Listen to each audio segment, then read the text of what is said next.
চারিদিকে শুধু বিয়ে আর বিয়ে। তো আমরাও একটা বিয়ের নিমন্ত্রণ পেয়ে গেছিলাম। আজকে ছিল বাবানের বন্ধুর একটা বিয়ের নিমন্ত্রণ। তো এটা অনেক দিন আগেই ছিল, তো আমার ব্লগটা তোমাদের সাথে শেয়ার করা হয়নি। আর সেকেন্ড আরেকটাও বিয়ে আছে খুব সামনেই।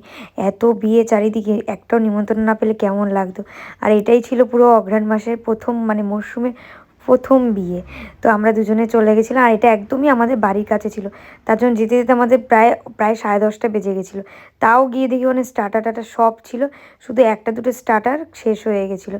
গিয়েই প্রথমে স্টার্টার নিয়েছিলাম, অল্প করেই নিয়েছিলাম, জানি এত রাতে নিলে কিছুই খেতে পারবো না লাস্টে। আর প্রত্যেকটা আইটেম না খুব টেস্টি ছিল। আর এখানে ডেকোরেশনটাও দারুণ হয়েছিল। অনেকটা ডেকোরেশনটা না আমার রিসেপশনের মতন, মানে ওপর দিকটা বেশ ভালো লাগছিলো। তাই দেখে আমি বাবানকে বলছিলাম যে আমার রিসেপশনের কথা মনে পড়ে গেছে। তো দেরি না করে চলে গেছিলাম খাওয়ার মেনুতে। তো খাওয়ার ফার্স্টেই দিয়ে দিয়েছিলো কুলচা।